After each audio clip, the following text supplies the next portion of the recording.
Hey, welcome. This is it. You've done it. You've made it. Beautiful, cloudy fall day, and we're here at the Edwards Butcher Hmm. Shop right now, live from here on Buckeye, here talking That's about good. Thanksgiving. Well, we're calling this Thanksgiving U, right? It's a University of Thanksgiving.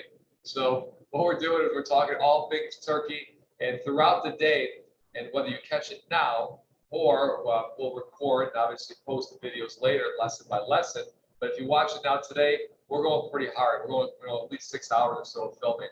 So if you're hanging with us, that's great. You're gonna hear enough about turkey, mashed potatoes, cranberry sauce that you can get enough of. But nonetheless, our goal was to take the team here at Edwin's and be able to show you what it takes to make Thanksgiving happen. And it's really for us as chefs, we kind of laugh about it now. It's a very simple holiday, okay? A very simple holiday. We're roasting a bird. We're making, mashed potatoes and stuffing. But for a lot of people, this is like, oh my goodness, it's complex. There's a lot of anxiety. Timing has to be just right. I mean, some people in their kitchens have charts, where everything's going to be at what time. And what we want to do is like really break it down, make it simple. And at the end of the day, man, we're roasting a bird. We're making some sides. So we're going to give you a 101 of how it works. So this Thanksgiving will be the best Thanksgiving, both for your health and also for your table. Okay. So we are going to get started. The team today, myself, we have Chef Jerry who is here, and also Chef John. They've been prepping. I shouldn't say we all been prepping. They've been prepping for the last 2 days. I mean, I kid you, 2 days of laying out outlines and gathering the mise en place, which means everything in place, right? Getting all their ingredients to make this a very smooth day and also a very exciting day because we're excited to be here. All right, so I'd like to kick it off and just talk turkey, right? This is a time of year where Google goes crazy. What turkey do I buy? How much meat do I get per person? It's kind of, I'm sure like the search engines just like laugh as well. But look at here's the bottom line. What you're trying to get here is a bird, right? A turkey, and that's the primary I should say the showcase that you're going to have for your Thanksgiving dinner, the turkey.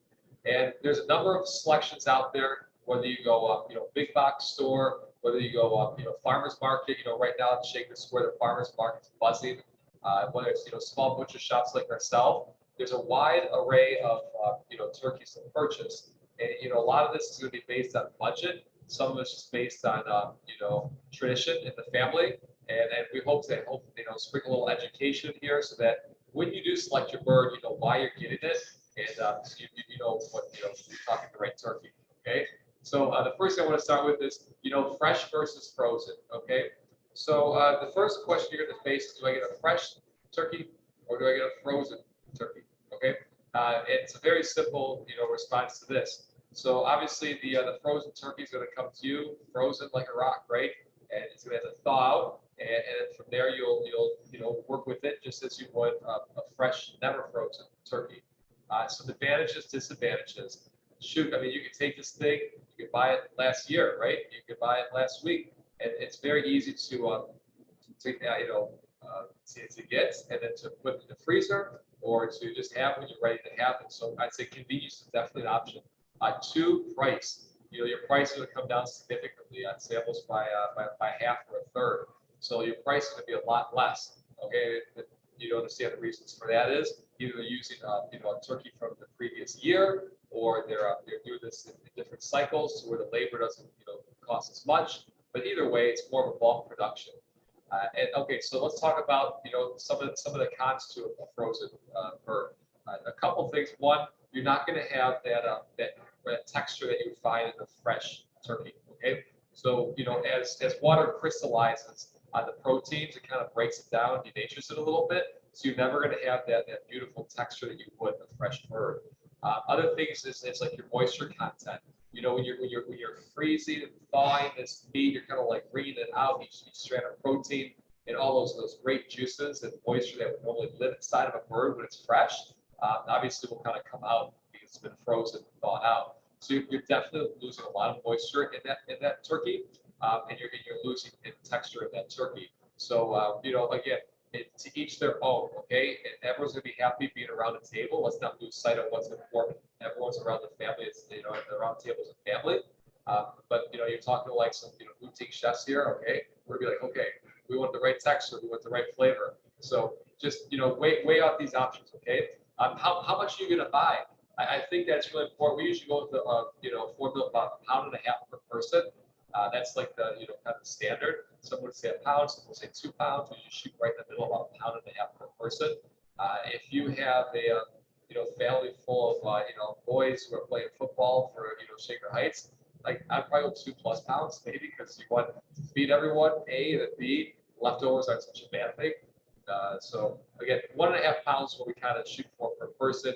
You'll have a little bit of leftover and plenty for the table. Okay. All right. So other things to talk about. Let's talk about breeds. You don't really talk about this much in the story. You say, I need a turkey. Okay, they give you a turkey. So it's pretty simple. But there's the majority of turkeys out there that you're going to see are going to be called a broad breast. Okay, broad breast. There's 2 types of white and the bronze. Like 99.9% turkey you're going to see are the broad breast whites. Okay, the broad breast bronze is not used as much. When you take the feathers out, sometimes that color gets inside the skin. Discoloration consumers don't like. That's why I say if you ever see a turkey with a little discoloration where the feathers came out, it's actually an okay thing, probably a little more natural. There's also like heritage breeds. Now these things get like excruciatingly expensive there, right? And they're harder and harder to find, but small farms do them. We work through a company called D'Artagnan. They do them as well. And like a heritage breed could be like a bourbon red, a Holland white. I mean, they got like a dozen or so varietals that are actually being produced of these heritage breeds, and they're kind of cool to talk about the dinner table. The meat quality is just as good, right? It's just as good. And well, you try it 1 year, see what you think. Okay. We also want to talk about things like you'll see on the labels, like natural, organic, free roaming, free range, and all these different different rhetoric. And like my wife goes to the store. It's complicated, okay? Like we're not supposed to be. We don't work for like the FDA, okay? We don't, all right? We don't work for the USDA. We don't work for these organizations. So it's really hard to decipher what means what. All right. So what if you're looking for something that's kind of a broader term, organic is going to cover you. So it's it's being fed the right way.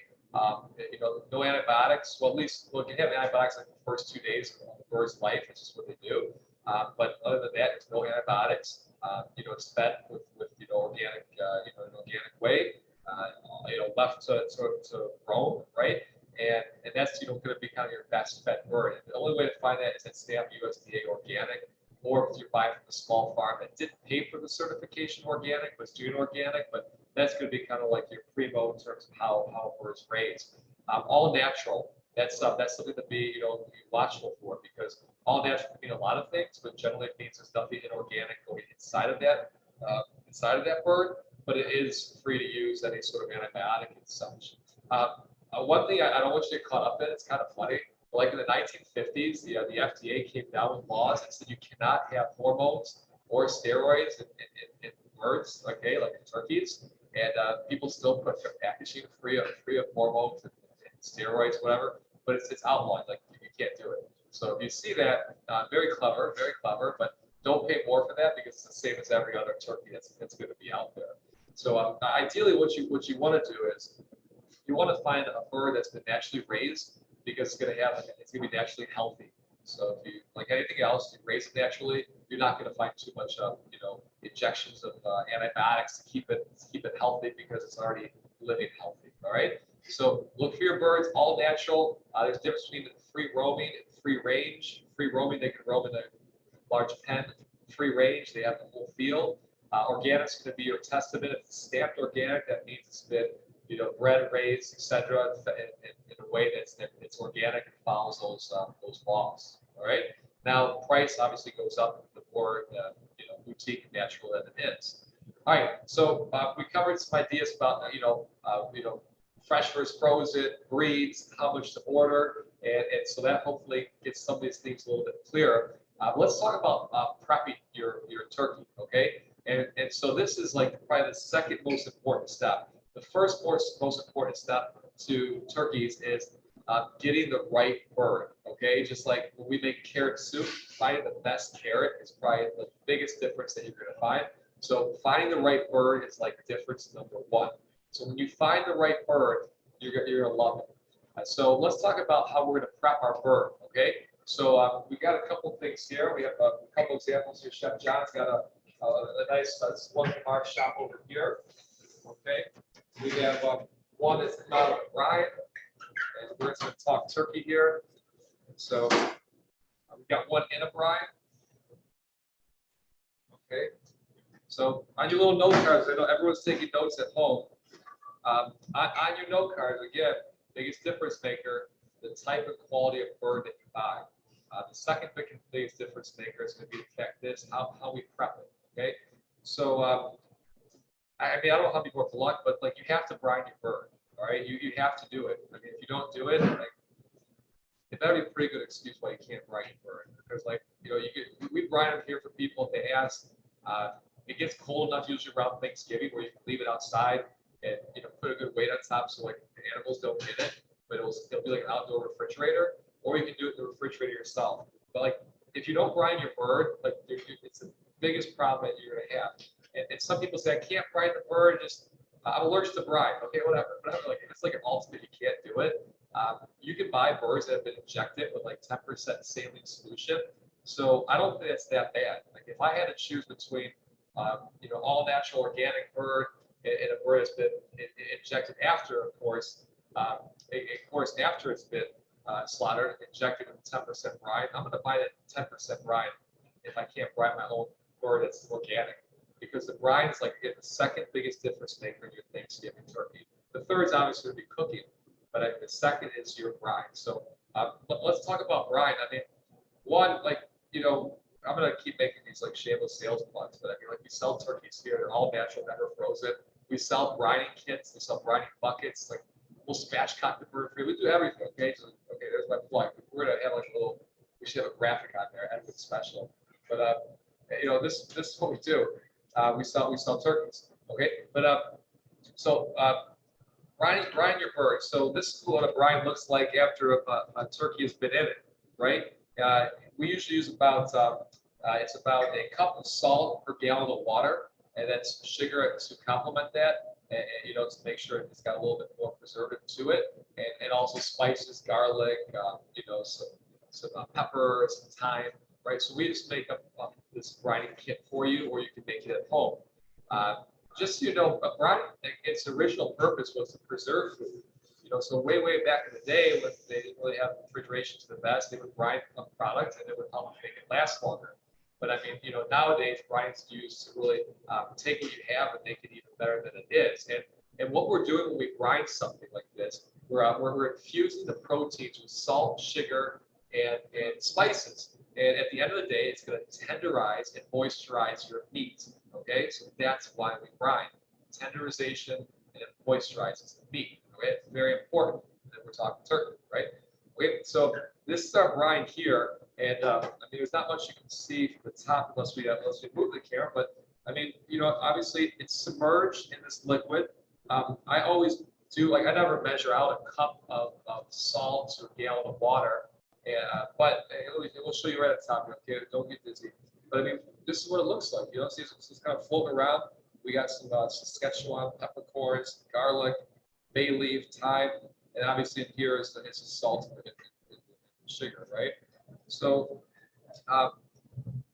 it's just important to know, like when you taste this, it should taste like something that's a little salty with a back, and a sweetness, but it shouldn't be like oceanic. It shouldn't be like super salty, but it should have enough salt in there where you say it's present. It's gonna moisturize. It's gonna tenderize this turkey. Okay, so enough about brines. Brine your bird. If you can't brine your bird, buy a turkey that says inject it with a 10% saline solution, which is salted water. Okay, that's okay. Don't feel like your kids are gonna come out poorly because it's been injected with a saline solution. Okay, this isn't like some sci-fi movie, but it's very important. It's the second biggest difference you're gonna make when you cook your turkey. All right. There's these things called a dry brine, okay, or a rub, right? Everyone's familiar with a rub. So it's a salt dominant backbone with sugar, brown sugar, spices, right? And you're really putting that on the outside of your bird. We like to see that sit overnight, just like you would with the brine.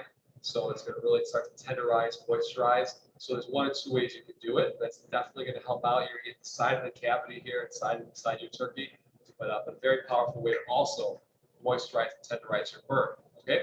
So one of the things you do when you prep it, right? You can you pull your turkey out of the brine, like this one's been brined. Okay. We can do things like spatchcock. So spatchcock is a term where you're taking, here's the breast, you're taking out that backbone here, you're pressing it down. You can use a skewer and exit so it stays rather flat. But what it's going to do is going to help you, one, roast that turkey a little bit quicker, okay?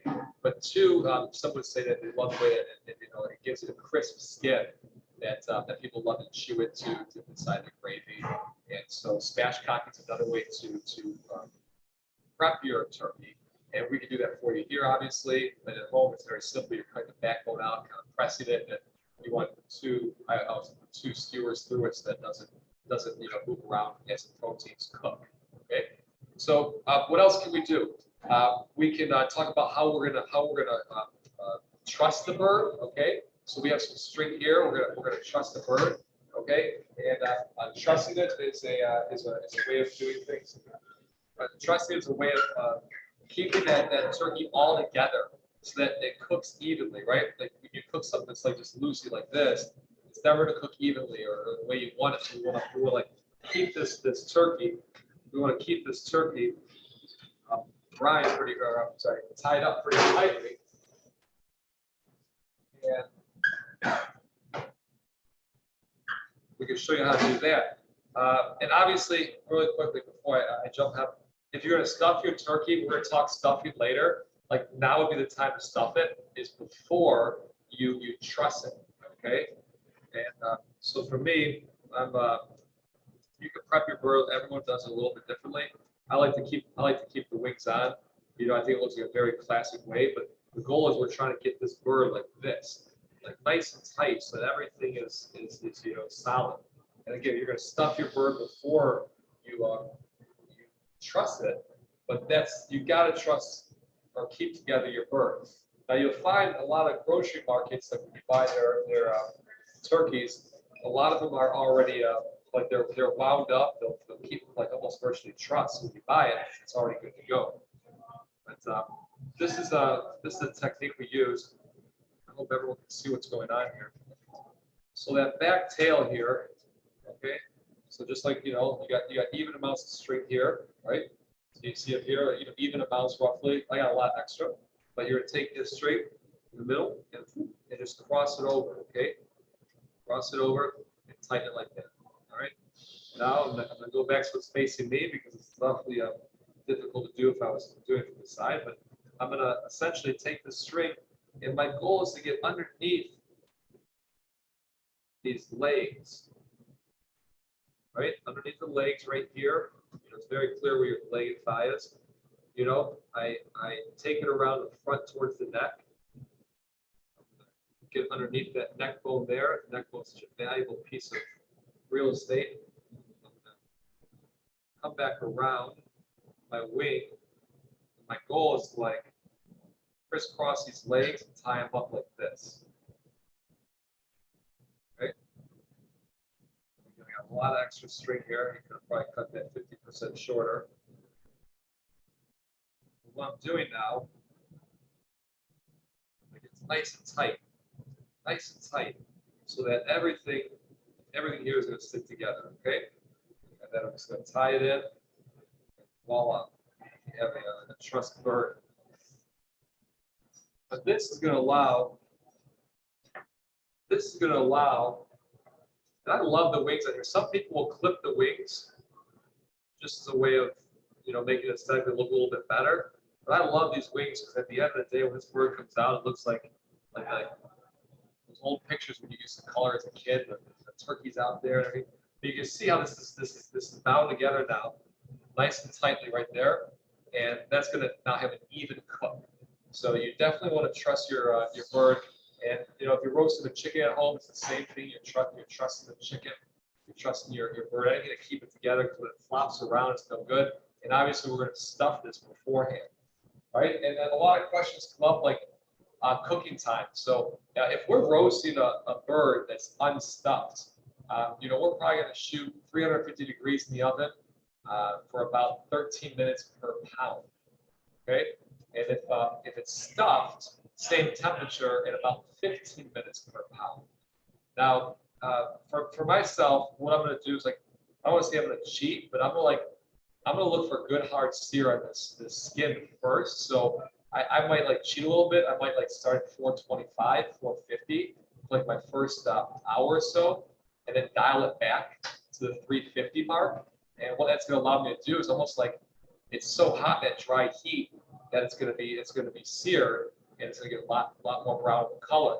Now someone will say, oh, I forgot to set my timer, and now my turkey skin is too dark and now I'm in trouble. It's okay. What you can do, I mean, if you ever have to, you can put some aluminum foil on the top, and it's going to like reduce the amount of like heat that skin gets. So if you feel like you went a little too fast and hard, you can kind of put the brakes on by using some aluminum foil.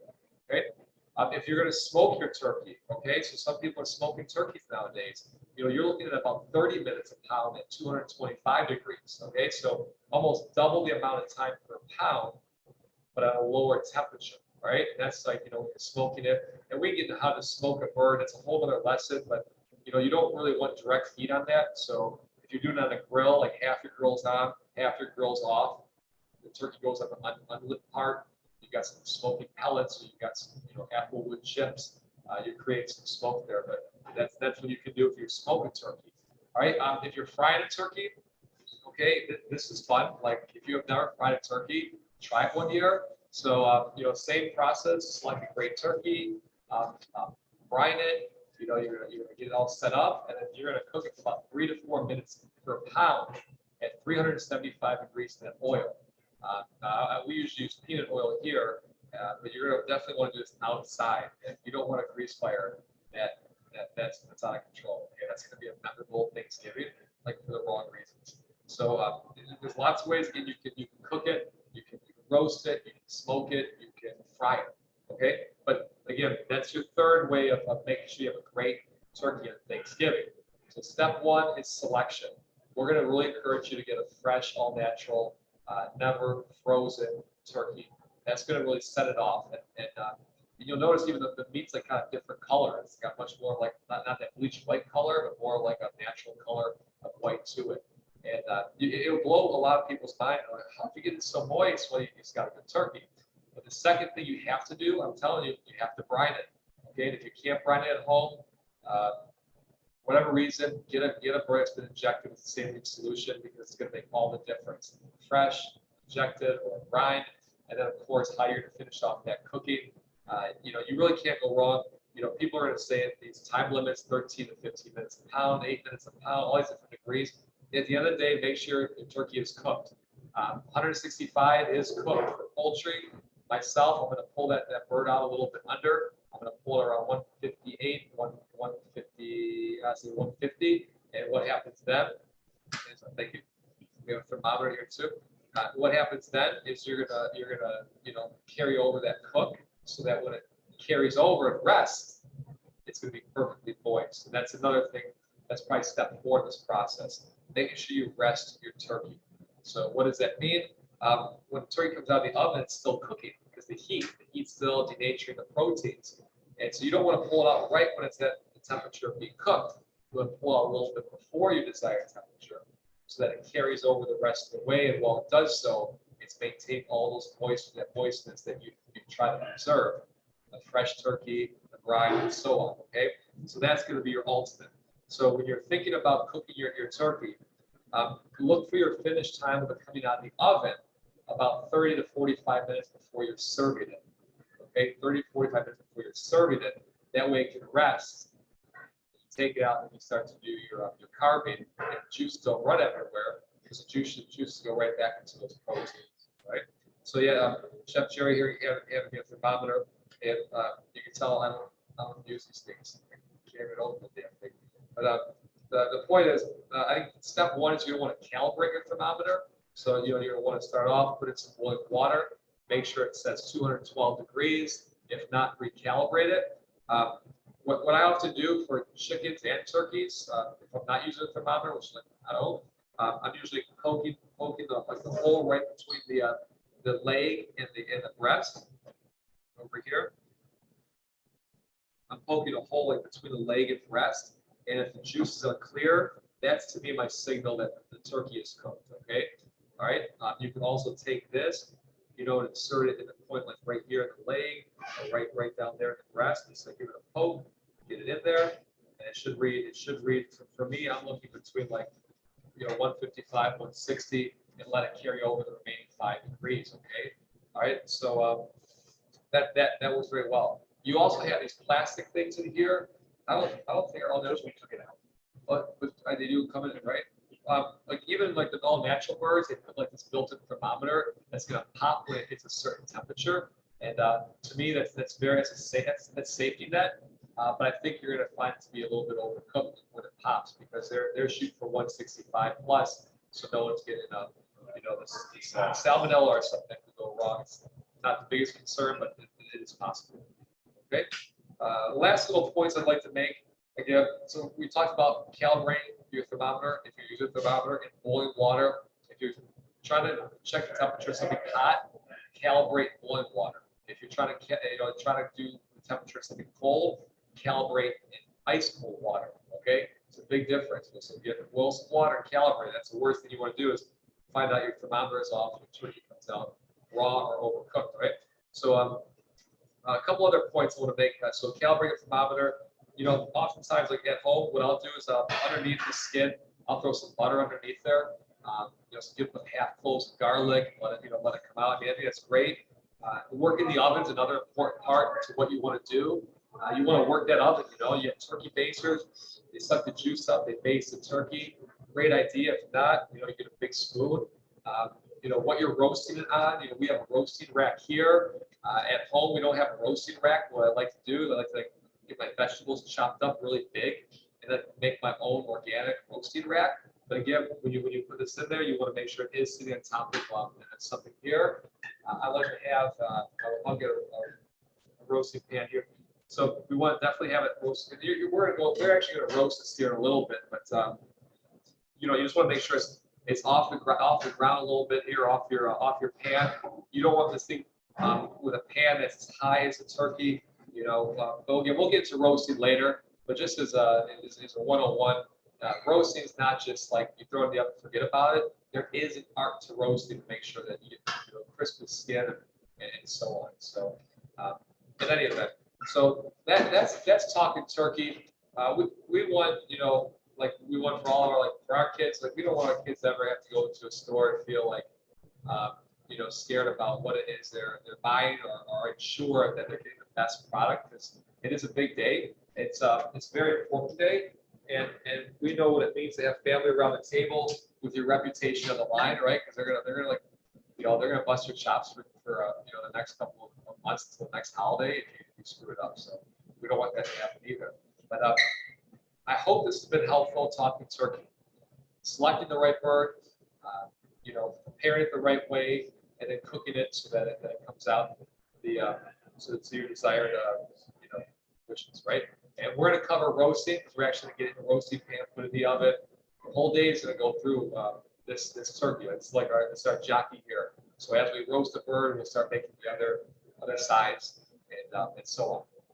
So up next we've got what's that? Sorry, we got Chef Jerry who's going to do stocks. Okay, so another big part of what we do on Thanksgiving is obviously is a gravy, and so good gravy, great gravy always starts with the best stock.